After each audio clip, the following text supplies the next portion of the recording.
નમસ્કાર દોસ્તો, અમારી ચેનલમાં તમારું હાર્દિક સ્વાગત છે.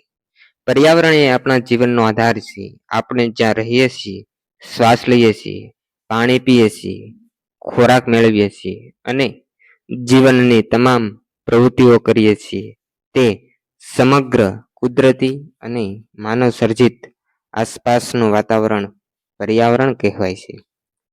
પર્યાવરણ માત્ર વૃક્ષો, નદીઓ, પર્વતો અથવા પ્રાણીઓ પૂરતું મર્યાદિત નથી, પરંતુ તેમાં હવા, પાણી, જમીન, સૂર્યપ્રકાશ, આબોહવા, જીવસૃષ્ટિ, સૂક્ષ્મજીવો અને માનવ સમાજ સહિતના તમામ પરિબળોનો સમાવેશ થાય છે. પૃથ્વી પરના દરેક જીવનું અસ્તિત્વ પર્યાવરણ પર આધારિત છે. જો પર્યાવરણ સ્વચ્છ અને સંતુલિત રહેશે, તો જ જીવન સુરક્ષિત રહેશે. પર્યાવરણમાં થતા નાના ફેરફારો પણ સમગ્ર જીવસૃષ્ટિ પર અસર કરે છે. તેથી પર્યાવરણનું જતન અને સંરક્ષણ દરેક વ્યક્તિની જવાબદારી છે. આજના આધુનિક યુગમાં વધતું ઔદ્યોગિકીકરણ, શહેરીકરણ, વસ્તી વધારો અને કુદરતી સંસાધનોનો અતિશય ઉપયોગ પર્યાવરણ માટે પડકારરૂપ બન્યા છે. તેથી પર્યાવરણનું વિશેષ જ્ઞાન મેળવવું અને તેને સુરક્ષિત રાખવાના ઉપાયો સમજવા અત્યંત જરૂરી છે. પર્યાવરણના મુખ્ય તત્વોમાં હવા, પાણી અને જમીન, સૂર્યપ્રકાશ, તાપમાન, આબોહવા, વનસ્પતિ, પ્રાણીઓ અને માનવોનો સમાવેશ થાય છે. આ બધા જ તત્વો એકબીજા સાથે ગાઢ રીતે જોડાયેલા છે. હવા વિના જીવન અશક્ય છે. પાણી વિના કોઈ પણ જીવ ટકી શકતો નથી અને જમીન વિના ખેતી તેમજ વનસ્પતિનું અસ્તિત્વ શક્ય નથી.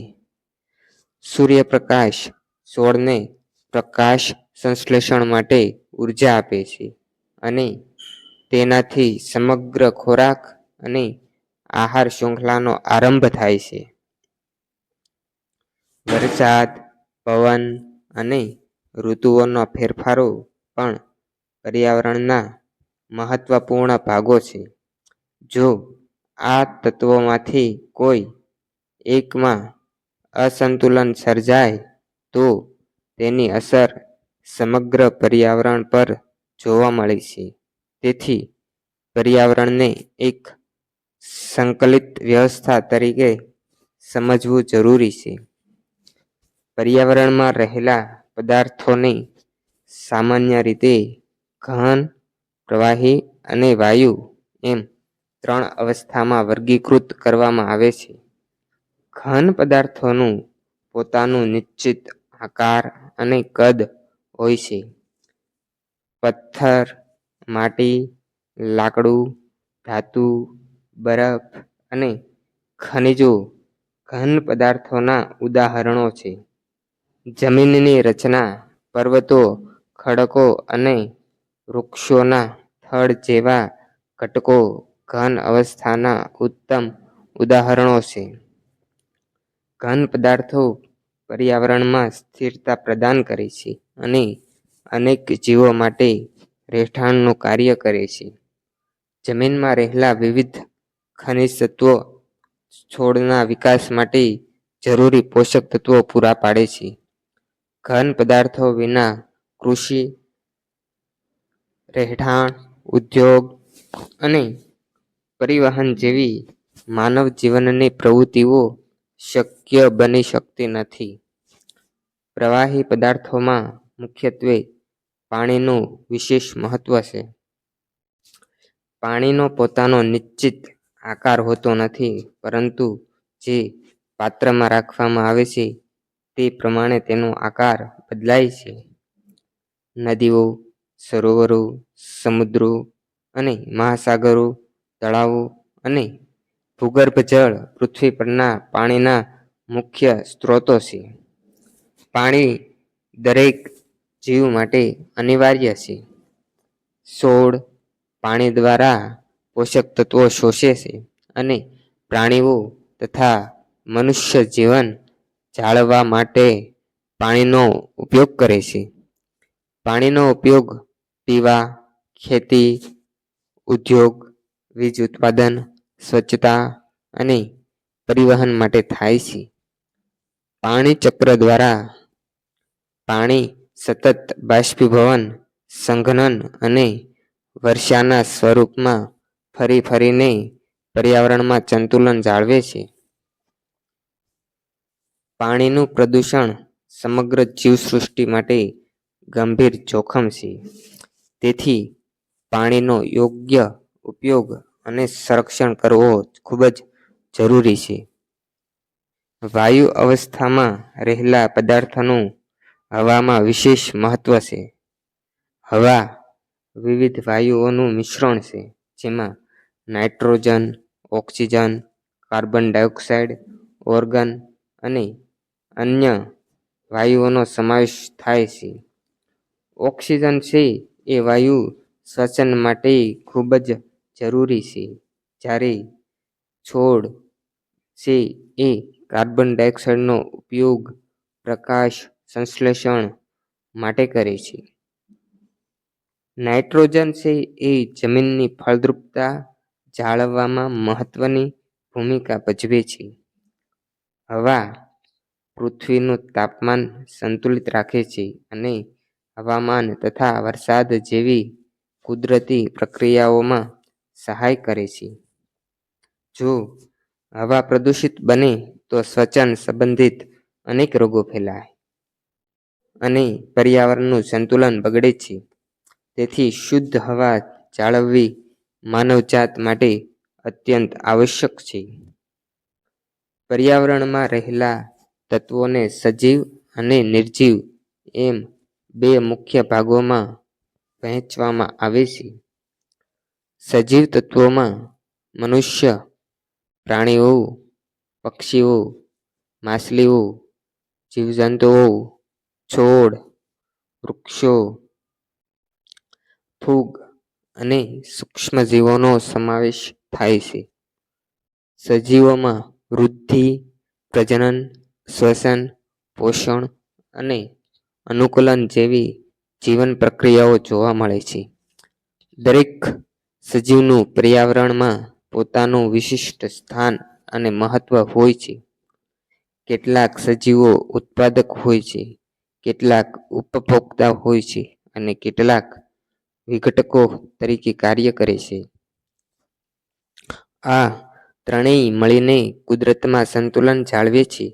નિર્જીવ તત્વોમાં હવા, પાણી, જમીન, સૂર્યપ્રકાશ, તાપમાન, ભેજ, ખડકું, ખનિજો અને આબોહવા જેવા પરિબળોનો સમાવેશ થાય છે. નિર્જીવ તત્વો પોતે જીવતા નથી, પરંતુ સજીવોના જીવન માટે જરૂરી પરિસ્થિતિઓનું નિર્માણ કરે છે. ઉદાહરણ તરીકે, સૂર્યપ્રકાશ. એના વિના છોડ પ્રકાશ સંશ્લેષણ કરી શકતા નથી. પાણી વિના જીવન શક્ય નથી અને જમીન વિના વનસ્પતિનો વિકાસ થઈ શકતો નથી. તેથી સજીવ અને નિર્જીવ બંને તત્વો પરસ્પર એકબીજા પર આધારિત છે. પરિસ્થિતિ તંત્ર એટલે સજીવ અને નિર્જીવ તત્વો વચ્ચેનું સંતુલિત અને પરસ્પર આધારિત તંત્ર. જંગલ, નદી, તળાવ, રણ, ઘાસના મેદાનો અને સમુદ્ર પરિસ્થિતિ તંત્રના ઉત્તમ ઉદાહરણો છે. દરેક પરિસ્થિતિ તંત્રમાં ઉત્પાદકો, ઉપભોક્તાઓ અને વિઘટકોનું વિશેષ મહત્વ હોય છે. લીલા છોડ ઉત્પાદક તરીકે સૂર્યપ્રકાશની મદદથી પોતાનો ખોરાક બનાવે છે, જ્યારે શાકાહારી પ્રાણીઓ ઉત્પાદકોનો ખોરાક લે છે અને માંસાહારી પ્રાણીઓ શાકાહારીઓને ભક્ષણ કરે છે. અંતે બેક્ટેરિયા અને ફૂગ જેવા વિઘટકો મૃત સજીવોને વિઘટિત કરીને પોષક તત્વોને ફરી જમીનમાં ભેળવી દે છે. આ સમગ્ર પ્રક્રિયા પર્યાવરણમાં પોષક ચક્રને જાળવી રાખે છે. ખોરાક શૃંખલા અને ખોરાક જાળ પર્યાવરણના મહત્વપૂર્ણ ઘટકો છે. દરેક સજીવ કોઈને કોઈ રીતે અન્ય સજીવ પર આધાર રાખે છે. દાખલા તરીકે ઘાસને હરણ ખાય છે, હરણને સિંહ ખાય છે અને મૃત સિંહને વિઘટકો વિઘટિત કરે છે. આ રીતે ઉર્જાનો પ્રવાહ એક સ્તરથી બીજા સ્તર સુધી જળવાઈ રહે છે. જો આ શૃંખલાની કોઈ એક કડી નષ્ટ થાય તો સમગ્ર પર્યાવરણ પર તેની અસર થાય છે. જૈવવિવિધ્ય એટલે પૃથ્વી પર રહેલા વિવિધ પ્રકારના સજીવોની સમૃદ્ધિ. વિવિધ જાતિના છોડ, પ્રાણીઓ, પક્ષીઓ, જીવજંતુઓ અને સૂક્ષ્મજીવો મળીને જૈવ વિવિધ્ય બનાવે છે. જૈવ વિવિધ્ય પર્યાવરણને સ્થિર અને મજબૂત બનાવે છે. કોઈ એક જાતિનો નાશ થાય તો તેની અસર અન્ય અનેક જાતિઓ પર પડે છે. તેથી જૈવ વિવિધ્યનું સંરક્ષણ અત્યંત જરૂરી છે. વનો પર્યાવરણના ફેફસા કહેવાય છે. વૃક્ષો ઓક્સિજન છોડે છે, કાર્બન ડાયોક્સાઇડ શોષે છે, વરસાદને પ્રોત્સાહન આપે છે, જમીનનું ધોવાણ અટકાવે છે અને અનેક જીવોને આશ્ચર્ય આપે છે. વૃક્ષોનું અતિશય કાપકામ પર્યાવરણ માટે ગંભીર ખતરો છે. જેથી વધુમાં વધુ વૃક્ષારોપણ અને વન સંરક્ષણ સમયની સૌથી મોટી જરૂરિયાત છે. જળ સંસાધનોનું મહત્વ ખૂબ વિશાળ છે. વરસાદી પાણીનો સંગ્રહ, નદીઓનું સંરક્ષણ, તળાવોનું જતન અને ભૂગર્ભ જળનો મર્યાદિત ઉપયોગ કરીને આપણે ભવિષ્યની પેઢી માટે પાણી બચાવી શકીએ છીએ. પાણીનો બગાડ અટકાવવો અને પ્રદૂષણથી બચવું દરેક નાગરિકની ફરજ છે. હવા પ્રદૂષણ, જળ પ્રદૂષણ, જમીન પ્રદૂષણ અને ધ્વનિ પ્રદૂષણ આજના સમયમાં પર્યાવરણ માટેના મોટા પડકારો છે. વાહનોના ધુમાડા, ઉદ્યોગમાંથી નીકળતા ઝેરી વાયુઓ, પ્લાસ્ટિકનો અતિશય ઉપયોગ, રાસાયણિક ખાતરો અને જંતુનાશકોના વધુ પડતો ઉપયોગ તેમજ કચરાનું યોગ્ય સંચાલન પર્યાવરણને ગંભીર નુકસાન પહોંચાડે છે. પર્યાવરણના કારણે માનવ સ્વાસ્થ્ય પર, પ્રાણીઓ અને વનસ્પતિ પર નકારાત્મક અસર પડે છે.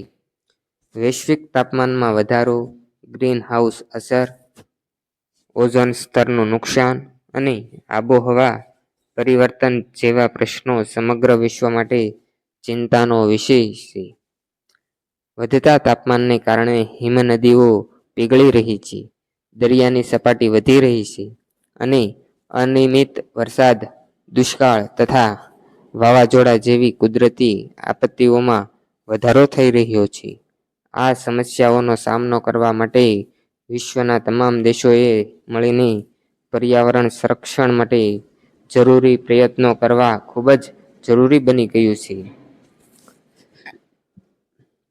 પર્યાવરણનું સંરક્ષણ કરવા માટે વૃક્ષારોપણ કરવું, પાણી બચાવવું, વીજળીનો મિત વ્યય ઉપયોગ કરવો, પ્લાસ્ટિકનો ઓછો ઉપયોગ કરવો, કચરાનું યોગ્ય વિભાજન કરવું, પુનઃ ઉપયોગ અને પુનઃ ચક્રીયકરણ અપનાવવું, જાહેર પરિવહનનો ઉપયોગ વધારવો, નવીનીકરણીય ઉર્જાનો ઉપયોગ કરવો અને લોકોને પર્યાવરણ પ્રત્યે જાગૃત બનાવવા અત્યંત જરૂરી છે. શાળાઓ, મહાવિદ્યાલયો, સમાજ અને સરકારના સંયુક્ત પ્રયાસોથી જ સ્વચ્છ અને હરિયાળું પર્યાવરણ જાળવી શકાય છે. અંતમાં કહી શકાય કે પર્યાવરણ આપણા જીવનનો અભિન્ન આધાર છે. ઘન, પ્રવાહી અને વાયુ જેવા પદાર્થો સજીવ અને નિર્જીવ તત્વો તેમજ વિવિધ કુદરતી પ્રક્રિયાઓ મળીને પૃથ્વી પર જીવન શક્ય બનાવે છે. જો આપણે પર્યાવરણનું જતન કરીશું તો જ આવનારી પેઢીઓને સ્વચ્છ હવા, શુદ્ધ પાણી, ફળદ્રુપ જમીન અને સમૃદ્ધ કુદરતી વારસો મળી શકશે. તેથી દરેક વ્યક્તિએ પર્યાવરણને માત્ર ઉપયોગની વસ્તુ તરીકે નહીં, પરંતુ જીવનદાતા તરીકે માન આપવું જોઈએ. પર્યાવરણનું રક્ષણ કરવું એ માત્ર ફરજ નથી, પરંતુ સમગ્ર માનવજાત અને તમામ જીવસૃષ્ટિ પ્રત્યેની આપણી નૈતિક જવાબદારી છે. જો મિત્રો તમને અમારા આવા પર્યાવરણલક્ષી વિવિધ વિડીયો ગમતા હોય અને તમારે નોટ બનાવવી હોય તો તમે અમારી વિડીયોને લાઈક કરો, શેર કરો અને સબસ્ક્રાઈબ કરો. Thank you.